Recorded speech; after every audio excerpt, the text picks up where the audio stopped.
अस्सलाम वालेकुम दोस्तों। वो कहते हैं ना कि जंगल में मोर नाचा किसने देखा। मैं कहता हूं कि मोरनी ने भी नहीं देखा तो क्या फायदा उस नाच का। पाकिस्तान का वनडे कप चल रहा है और ये इसलिए रखा गया कि हमें एक पूल बनाना है उन खिलाड़ियों का जिसमें से टीम बनेगी वनडे वर्ल्ड कप के लिए।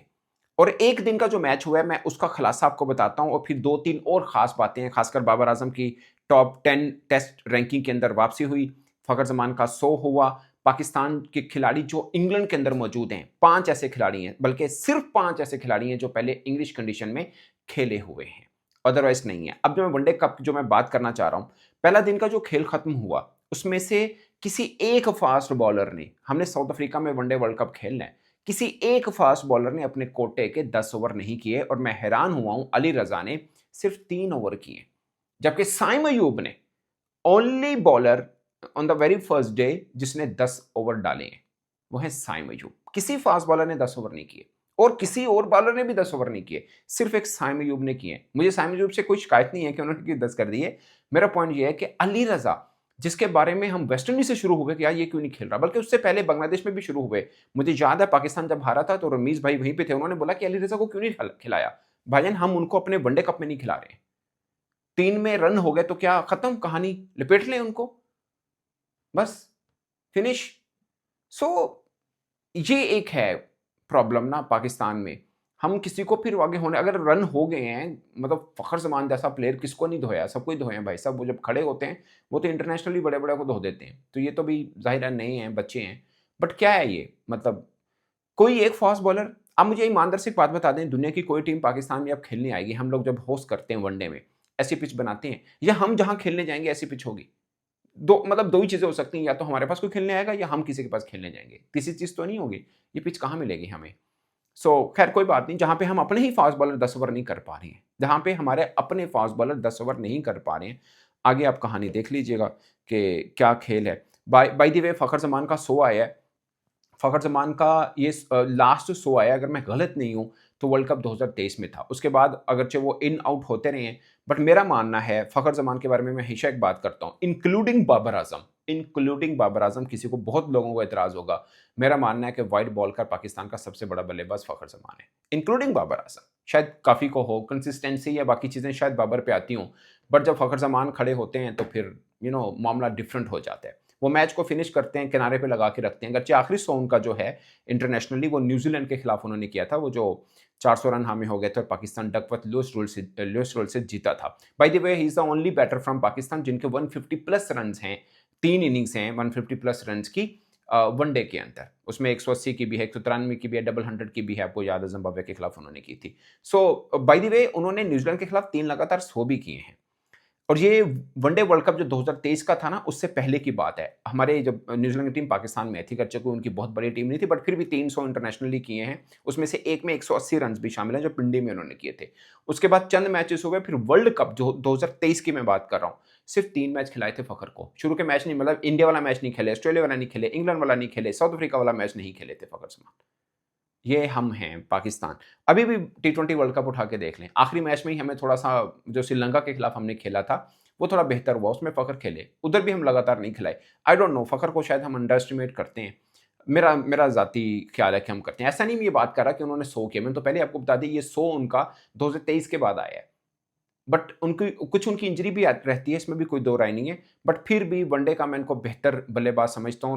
मेरा ख्याल ये है कि अगर फिटनेस लेवल को थोड़ा बेहतर रखा और पाकिस्तान ने उनको कंसिस्टेंसी के साथ चांस बना के रखा, तो वनडे वर्ल्ड कप में पाकिस्तान के ये बड़े अहम और ख़तरनाक वेपन हो सकते हैं पाकिस्तान टीम के की तरफ से वो, ऑफ कोर्स। अच्छा, एक और बाती जो पाकिस्तान टीम इंग्लैंड में खेली, उस पे बात हम ज़रूर करेंगे, बट मैं आई डोंट नो, समैर मिन्हास बड़ा वंडरफुल बैट्समैन, इसमें कोई दो राय नहीं है। उसके अलावा अली रज़ा, मैं सिर्फ अंडर 19 के लड़कों की बात कर रहा हूँ, बड़ा ज़बरदस्त वो बॉलर है। एक दो और भी खिलाड़ी हैं, वो शानदार हैं। इसमें सुबहान है, अच्छा है, इसमें कोई दो राय नहीं है। बट वो लेफ्ट हैंडर जो फास्ट बॉलर, मैं नाम सॉरी जिनसे निकल गया, वो भी अच्छे बॉलर हैं, उनकी बल्कि तारीफ भी की एक दो दिन पहले।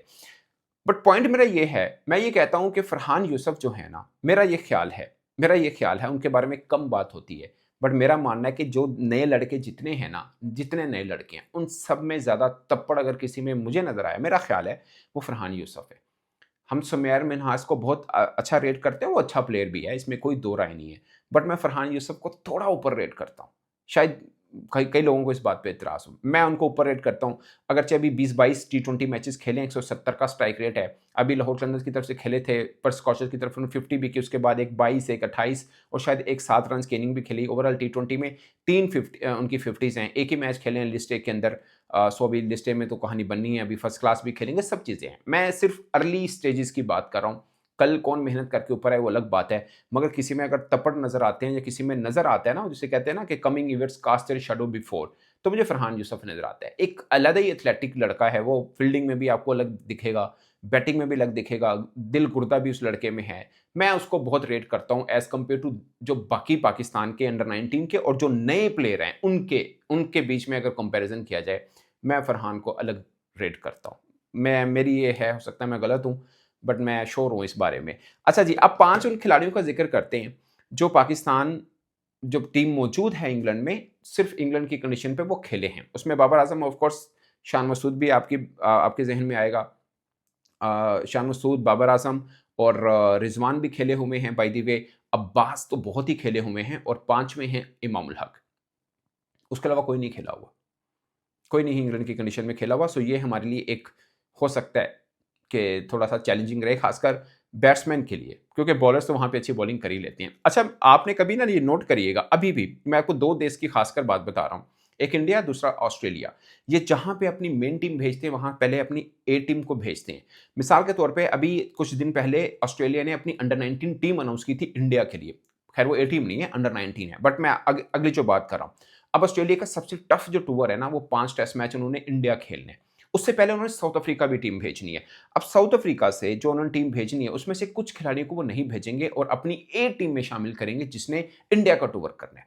अभी इंडिया श्रीलंका में मौजूद है। आप खुद देख लीजिएगा कि उनके कितने खिलाड़ी ऐसे थे जो पहले ए टीम बनाकर उनके साथ खेले थे। हमने इंग्लैंड के साथ अपनी ए टीम का जो टूर रखा था, वो यूएई में रख लिया था। क्या मतलब, क्या कहें इनको हम? अभी ये टीम का हमने टूर रखा है, शामिल हुसैन वगैरह खेले, उसके बाद पाकिस्तान टीम में भी जब आई है बांग्लादेश के लिए, वो हमने यूएई में रखा है। सो ये है, उससे पहले हमने कोई काउंटी वाला के साथ खेला था, जब वो हैदर अली का एक कंट्रोवर्सी आ गई थी।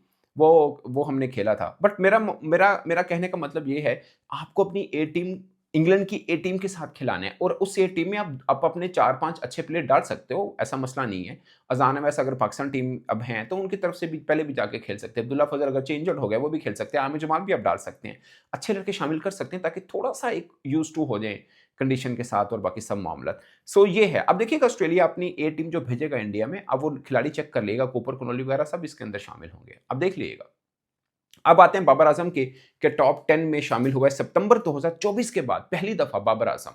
सितंबर 2024 के बाद पहली दफा बाबर आजम टेस्ट रैंकिंग के टॉप 10 में शामिल हैं। 10th में ही हैं। इंडिया के 2 खिलाड़ी हैं, जायसवाल और शुभमन गिल, और बाबर आजम 10वें नंबर के ऊपर मौजूद हैं। 5 साल बाबर आजम टॉप 10 रैंकिंग में रहे हैं आईसीसी की। 5 साल। 2022 में नंबर 2 पोजीशन पे रहे हैं और ये उनका मैक्सिमम था। नंबर 1 पे नहीं आए हुए टेस्ट के अंदर, सो वो उनको अचीव करना है। अब कह सकते हैं कि अभी उनके रन आना शुरू हुए हैं। 190 समथिंग रन उन्होंने वेस्ट इंडीज में किए हैं। मैन ऑफ द सीरीज हुए हैं, सबसे ज्यादा रन उनके हैं। Joint man of the series थे बाय द वे, और कप्तानी के बाद एक डिफरेंट मोड में वो नजर आए हैं। अब ये उनके लिए बड़ा टेस्ट केस होगा, और ये बात मैंने पहले भी वीडियो में मेंशन की है कि बाबर आजम की टेस्ट एवरेज दुनिया भर में जहां पे भी वो खेले हैं, सबसे ज्यादा इंग्लैंड में है। 66 बनती है, ऑलमोस्ट 66 बनती है। अगरचे 4 ही मैच खेले हैं, बट 66 की बनती है। और दुनिया भर में जहां जहां पे भी वो लीग क्रिकेट खेले हैं, जहां जहां पे भी टी20 ब्लास्ट में सबसे ज्यादा उनके रन हैं।